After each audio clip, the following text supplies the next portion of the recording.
Mi nombre es Gemayer Fuentes, soy el asesor jurídico de la Oficina de Derechos Humanos de la Casa del Migrante. Ya tenemos por acá cerca de los 5 años laborando en tema de asesoría para las personas migrantes, tanto de los que van hacia el norte y los que vienen deportados o voluntariamente por el peligro que acecha el camino hacia Estados Unidos especialmente. ¿Ha observado usted un aumento en el número de familias con niños o adolescentes que pasan por la Casa del Migrante de mayo para la fecha, que es cuando empezaron a surgir más noticias de menores que viajaban a Estados Unidos? Sí, prácticamente en la Casa del Migrante, de hecho, siempre hemos recibido familias completas, niños, pero en su mayoría este año fue la prensa fue quien más énfasis le dio a este tema, y que por cierto también fue una migración mucho más abundante la que hubo de familias completas, adolescentes y niños, pero sin embargo ellos no siempre viajan solos, ellos siempre van acompañados de alguien. Sin embargo, en las noticias salen que ya viajan solo porque al momento de que cruzan la frontera de Estados Unidos prácticamente lo hacen de por sí solos, pero porque ya ellos han sido instruidos que al momento de estar en la frontera pues tienen que caminar solos para tener un poco más de consideración y poder quedarse con los familiares que están legalmente establecidos allá en el país del norte. Tener consideración de las De autoridades las autoridades estadounidenses. migratorias estadounidenses.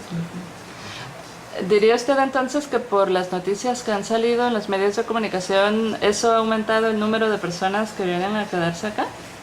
Digamos que saben de la Casa del Migrante y que... Sí, en los medios de comunicación fue el que le dio énfasis, es decir, que dio a conocer el número de migrantes menores que han estado cruzando y de familias completas, pero esta migración siempre ha existido. Es cierto, en este año sí hubo un aumento considerable de familias, pero fueron muchas las razones por las que ellos salían completos. ¿A qué lo atribuye usted? Digamos, ¿cuál es la razón principal?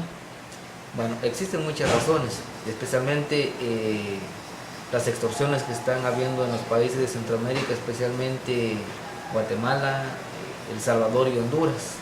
Las amenazas muy fuertes, inclusive asesinato de algunos hijos, y que casos especiales donde los padres han estado en Estados Unidos, los hijos se quedan con los abuelos, con los tíos, pero cuando uno de ellos es fallecido, pues no tienen más que venir por ellos y llevárselos completos, para no quedar de más riesgos y no fallecer otro familiar, y así pues ellos puedan salvar la vida de sus hijos. Por eso muchas veces, en algunos casos hemos tenido ya la experiencia de atender a migrantes que los padres han estado muchos años en Estados Unidos, inclusive con solicitudes de asilo o refugio, pero ellos al saber que uno de sus hijos fue fallecido por algún grupo criminal, entonces prefieren perder esa oportunidad que tienen allá en Estados Unidos y venir por los hijos. Venir por los hijos porque a veces no le confían que otra persona se los lleve, porque no saben el vínculo que puede haber con ellos. Entonces ellos se arriesgan a venir y correr nuevamente el riesgo que años anteriores pasaron, pero ya van conscientes que sus hijos van con ellos, sin importar lo que tengan que pasar en el camino. Y cuando llegan a la frontera con Estados Unidos, ¿los niños pasan solos o tratan de pasar junto con los padres? Cuando van con los padres regularmente siempre pasan juntos. Ahora cuando van con alguien que los lleva, sea un primo, un tío o personas que han sido pagadas para que los lleven, ellos siempre los dejan en la frontera. Solo los cruzan, los dejan allá para que ellos mismos, la migración americana, los tome y sean llevados a los refugios, ahí a los lugares donde los mantienen. Y posteriormente, como saben que ya existe un familiar con documentos legales del otro lado, pues ellos ya tienen un poco más de ventaja de quedarse allá. ¿Como cuántas personas promedio se quedan en la Casa del Migrante, digamos, por semana? Dentro de la Casa de Migrantes es variable siempre el flujo migratorio, es decir, hoy pueden amanecer 50, pueden amanecer 20, hasta pueden amanecer 5, 10 y se van. Los migrantes siempre se van y por la noche nuevamente ya está ese grupo, quizás no el mismo, pero otros más que lo intentan o que vienen deportados. Entonces siempre a la semana o al mes sí está entre 500 a 600 personas que pasan por esta casa. ¿Los deportados son los deportados por vía terrestre desde México? Vía terrestre de México. Ajá, es que contamos con una oficina allá en Frontera del Carmen, que es donde la única frontera donde México deporta a centroamericanos. Ahora tenemos una atención para atender a los migrantes guatemaltecos o a los que en su caso son confundidos como guatemaltecos, pero son de Honduras o El Salvador y son deportados allá. Entonces ellos los traen para acá y a nosotros les damos una atención integral dentro de la casa.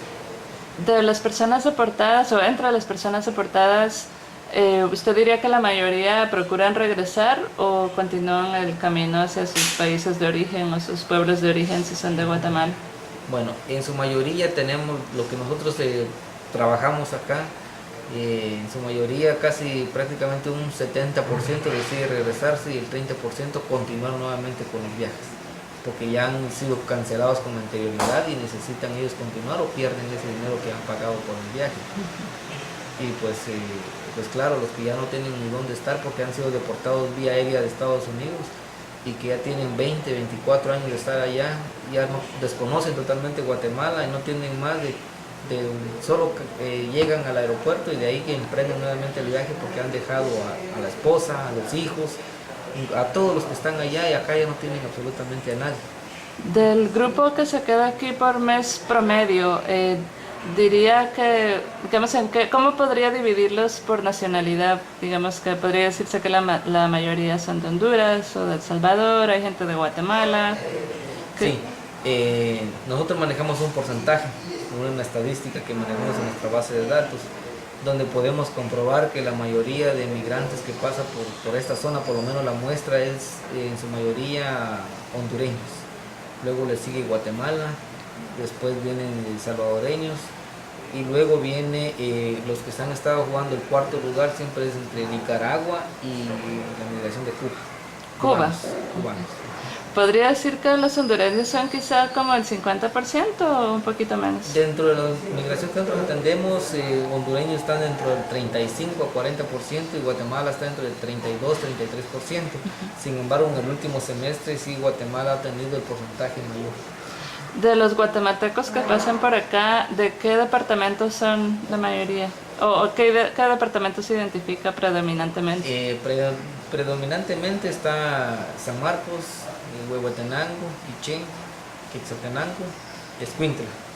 Pero sin embargo atendemos de los 22 departamentos que están constantes. Atendemos de Chiquimula, Jalapa, Jutiapa, Petén, y Huehuetenango también es otro departamento que mayor guatemaltecos viajan a los Estados Unidos de manera indocumentada. En el caso de los guatemaltecos, ¿cuál diría usted que es la razón predominante para migrar? La predominante de los departamentos siempre es la falta de oportunidades de trabajo, la falta de lo económico, la pobreza prácticamente, o un trabajo mal pagado. Y cuando se trata directamente de los departamentos, tanto de Escuintla, Guatemala, en su mayoría viajan por miedo y por amenazas de muerte prácticamente por la famosa extorsión. ¿Esta extorsión es principalmente de grupos pandilleros? Sí, siempre si vienen en su mayoría de grupos de pandilleros.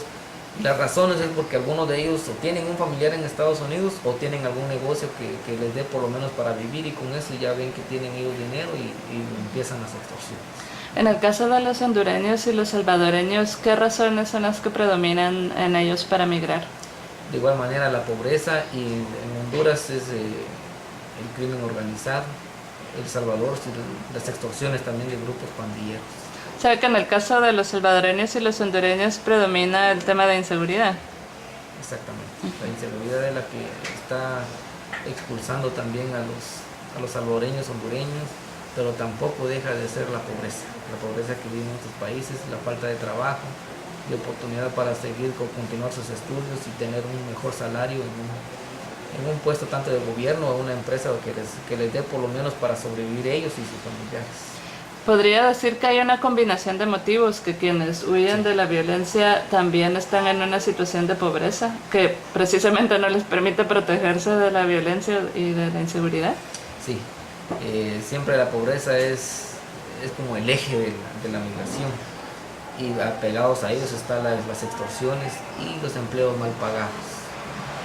En caso de de todos los diferentes grupos, ¿no? De guatemaltecos, hondureños, salvadoreños, nicaragüenses, particularmente en el caso de Centroamérica, diría que hay algunos de estos grupos en particular que son los que viajan con más, digamos, con más frecuencia con sus hijos, con menores de edad, ya sean niños o adolescentes, o es una situación que se ve en todas las nacionalidades. Se ven todas las nacionalidades, pero más frecuente están Guatemala, El Salvador y Honduras, que viajan por las mismas situaciones anteriores que les mencioné. Y pues especialmente por las amenazas que han tenido de pandillas o porque ya les han asesinado a algún familiar y que ellos serían los siguientes y no tienen más que dejar a su familia, dejar el trabajo. Algunos ya tienen algún trabajo estable de gobierno, pero lo tienen que dejar por amenazas que han tenido y amenazas muy fuertes, inclusive algún familiar fallecido dentro del grupo de ellos. Estas, para tal vez explicarlo un poco más detalladamente, estas son familias que no tienen ningún lado a donde ir, que sus familiares a veces no los reciben en sus casas o que no tienen, digamos, tienen cero opciones y su única opción es... De quedarse en Guatemala. O, digamos, no, me refiero a que son personas que salen del país y que intentan llegar a Estados Unidos porque no les queda ninguna opción en Guatemala. O sea, me refiero a que sus familiares no los pueden recibir en sus casas o no tienen a dónde más ir, ¿no? Sí, muchas veces en su mayoría tienen familia en Guatemala.